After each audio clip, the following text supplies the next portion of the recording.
Hello, I decided to do a video, something different, little different. On Engoo, they have these articles that are there for tutors to read when they log into their account. And they're actually pretty good. They give some good information. And there was one that caught my eye just recently. It's important things to know before tutoring adult beginners. This is not, this is just me giving my opinion on the information that was provided by this author on May 23rd, 2022. They did that. Apparently this author, Frances is a member of the materials team who hails from the U.S. She's an avid language learner and has also tutored or taught and tutored English in France, Japan, South Korea, and Taiwan. Speaking with tutors for this blog post is one of her favorite tasks.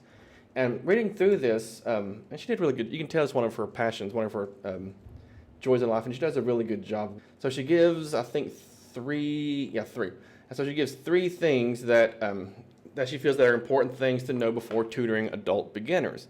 If you're with Engoo or Native Camp, and there's other ones out there that have adult ESL learners, VIP Kid is barely getting into that realm. They have the adult speaking class, but it's still not that big at this time. As of today, June 7th, 2022, so whatever. And apparently it's growing because VIP Kid had announced sometime this summer they're going to be sending out another round of invites for people to get that certification. So who knows? Look at that. The first one she says is most of our beginners know some English. And so when they get into this, I've not had anyone in Engoo or Native Camp, even VIP Kid, except for like a level 1 VIP Kid, like child. But most of them have some type of knowledge of English, something they can learn. Again, with exception to like our level 1 kids who are just beginning into that level 1, beginning of level 2. But adults, I've noticed, I've never had one who's just came in with no English at all. So they usually know some type of English. Just like some of us who are English learners, when we're trying to learn a different language, we usually have something. For me with Spanish, I know a good amount because of growing up with a native Spanish speaker, my mother, and then going, visiting our family in Texas and things like that. But here, it makes a good point that they come with some type of knowledge. You occasionally encounter a learner who has zero knowledge of English, one who doesn't understand things as simple as what is your name or the verb be. I've never had anyone in my adult classes who've never understood something that simple. They've understood, what is. I've had to slow down. I've broken contractions apart to what is your name, or use a lot of what's that TPR. My hair looks like it's been. I took a nap, but I promise I fixed it. But this is rare. Yeah, I agree with that. It is very rare that I've ever had anyone like that. So most of the ones I have with Engoo or with Native Camp, I can mostly speak for Engoo. Native Camp I've only done here and there, a little bit for that. But they're there for a reason. Either their business is paying for them to take Engoo classes, or they're trying to pass some sort of certification exam, or like the TOEIC here. They're just trying to meet some kind of goal. This statement here relates to a lot of us as well who took a foreign language in high school. Most of our students have studied English for a number of years, but are still struggling to communicate. I don't even have a handful of people that I know that have taken a high school or even college level foreign language course or even courses and are able to communicate fluently with that language. I took 2 years of French in high school, and I could say some words here and there, maybe some basic sentences, but I would definitely be a struggling French learner. I've been exposed to Spanish my whole life, and I struggle with Spanish learning. Some of you all have watched my videos on me trying to stumble through Duolingo. I think I'm doing a lot better than I used to, but here I am at my age in my 40s, and I'm still now, I'm finally getting to that point I should have been at when I was a child learning Spanish. I took 3 semesters of American Sign Language. I can tell you some phrases, I can tell you some words, but if I'm watching someone interpret, I'm just like someone who's never taken an ASL course at all. So, there's that I can struggle with. I could probably ask for the bathroom, or I could order food or something. Hamburger. I couldn't pass any kind of thing like that. I passed those 3 courses, but, yeah. I like those for self-introduction because it gives me an idea and I can gauge where they are. Do I need to speak slower, enunciate more? Can I drift closer to being more native speaking, or do I still need to back off and talk like every single word? I don't insult their intelligence, but I talk a little slower, make sure they hear every sound, every word crisp, and not speaking like I would a colleague here. Number two, adult beginners often have personal baggage. Positive or negative feelings toward a language. I think English is useless for me, but my company wants it. I had a student with VIP Kid once who was horrible. His behavior was horrible. And I'd mentioned, how would your parent, I tried to tell him, I'm going to yell for mom, I'm going to yell for dad. And the kid goes, well, dad thinks English is stupid anyway. And at that point, I knew I was done lost that kid. So he was a lost cause. I put him in the, wished him luck and bid him adieu. But, and they may come with that kind of baggage. I had that kind of a baggage with Spanish for many years that I always felt that I was never going to learn Spanish. I'm still nowhere close to being fluent, but I no longer have all that baggage about that, and I've kind of dropped that, and I've kind of more of a positive feeling toward that. But there are people who may have taken English in the past, done poorly with it, and they have that bad thought about it, and like, oh, now my company is making me do that. A lot of my students on Engoo, DMM, I can't remember what the rest of it is there, they'll say that they took English in school, but they haven't taken it since then. and they don't seem to be all that enthusiastic about being forced to learn that. Confidence issues is something that when I was taking ASL classes, American Sign Language classes, that was a huge thing that held me back. I was scared of making mistakes when they would have us, even when the assignments were, we had to video ourselves having a conversation using sign language with a classmate or with someone else or with a tutor. And I was my confidence was very, very low, and I was afraid to do that. So imagine when I was in ASL 1, 2, when I took ASL 2 and 3, I knew my classmates very well because it's in a cohort, so I wasn't as nervous. But ASL 1, I remember getting stomach ulcers because I was going to have to stand in front of the whole group and demonstrate something that we had to present in sign language. So the confidence issues may be a big deterrent for that. Maybe they have that knowledge there, it just won't come out. And there were times it just wouldn't come out because my confidence, and I was just scared for that. So, my English teachers at school mostly taught me grammar, vocabulary, so I'm used to memorizing lots of things. And that, to me, describes high school foreign language. There's a lot of, here is a long document, translated with the French to English dictionary, vocabulary tests. They would have listening tests. They just push, guess how old I am, push play on the tape player, on the cassette player, and you had to answer questions that are in French. And so that was my experience when it came to a foreign language. I think that's the only foreign language class I've ever had, actually a formal foreign language class. I didn't take any in college because I didn't want to go through that again. I learned a lot, and she was a really good teacher in high school, but that was my experience, and to me, I see that still being the experience if I ever take another foreign language class again. I can understand those three things that they talk about. There's some personal baggage when it comes to learning a language.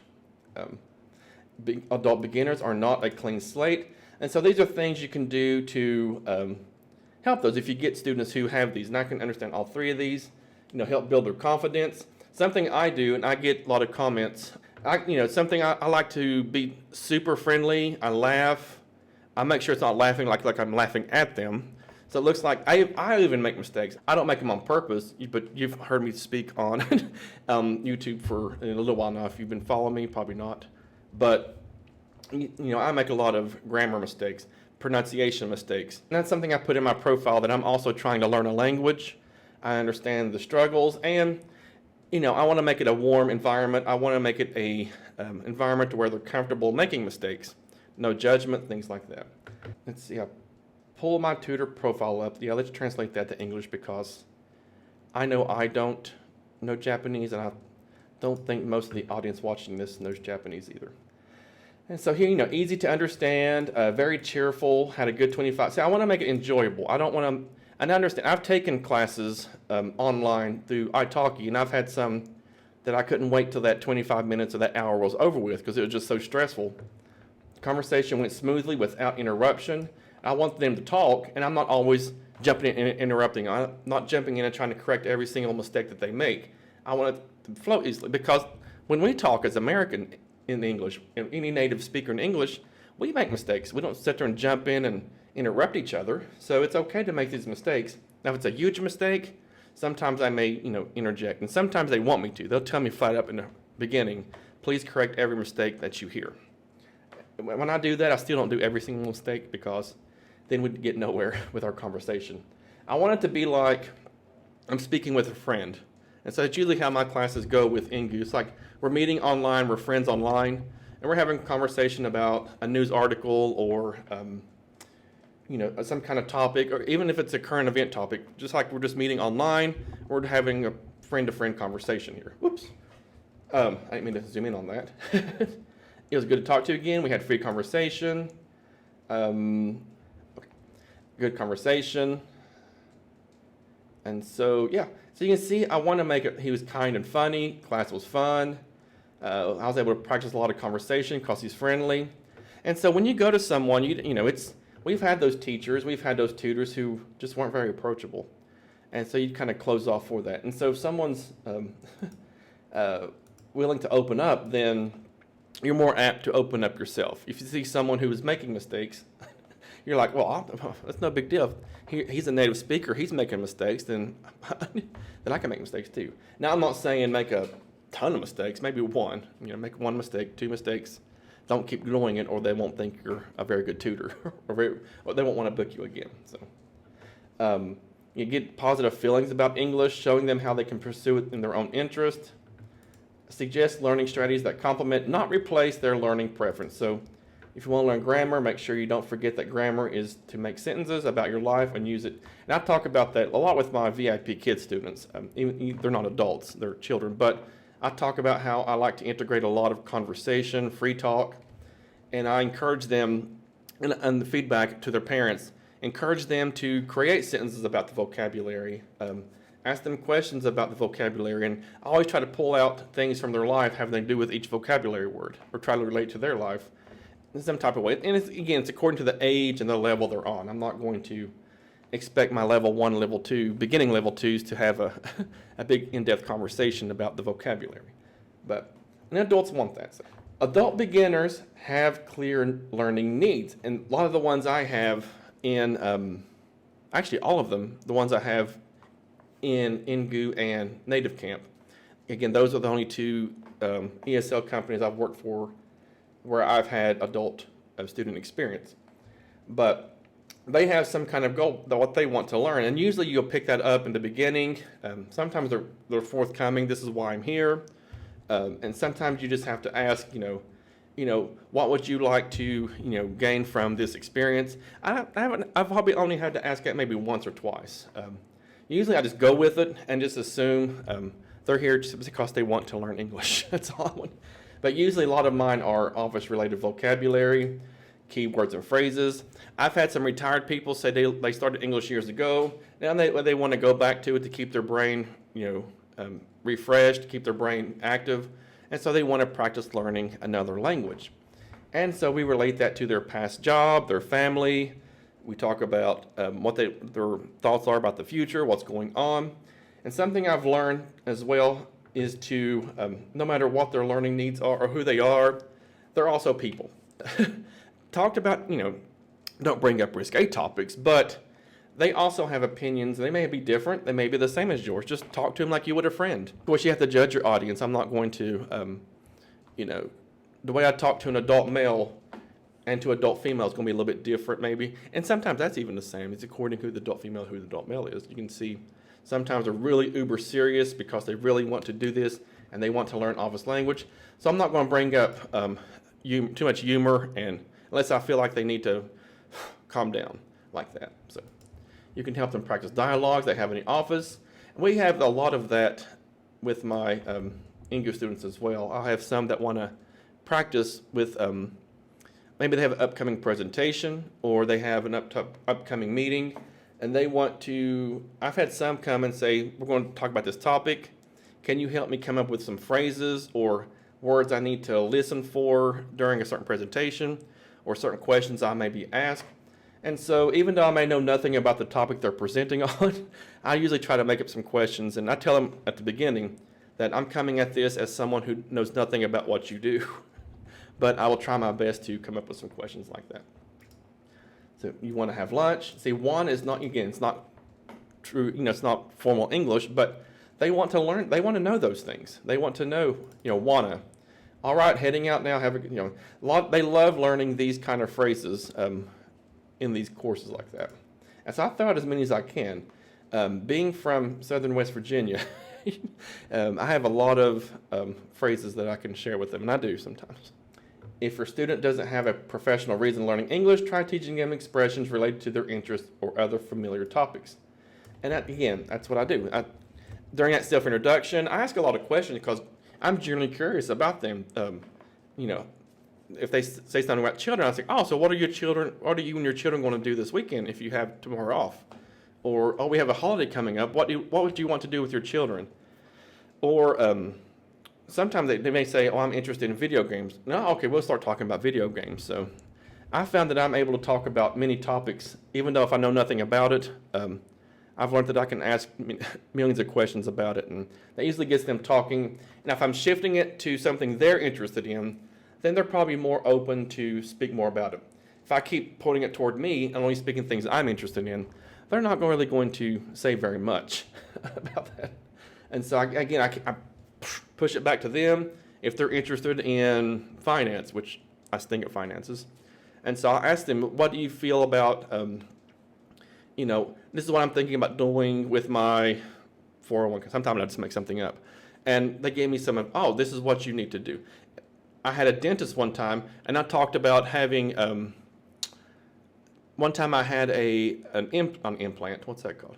I had a cap or something like that. Anyway, what was it I bit through? Oh, I had a porcelain tooth, and I bit through it one time. And so he was like, oh my, how do you do that? Because those are really strong. And so he was, telling me what could have happened, using the best English he could. And I was listening, and I was very curious because I didn't, how do you bite through a porcelain tooth or something like that? I can't remember what it was. But, and he was very interested, so he was talking, and time went really fast, and before we knew it, class was over, and he was like, oh, wow, that was the fastest 25 minutes I've ever had. And so, again, push it to something they're familiar with, their interest. That's the key, one of the keys there as well. Keep it away from you, push it toward them. You can bring yourself into it, like what happened, why do you think I bit a hole through my porcelain cap, whatever I have on my tooth, filling, whatever it was. So here are different approaches here. Most adult learners already know English. I have some English already. Build on that. They have all sorts of personal baggage, and they each have a clear set of learning needs.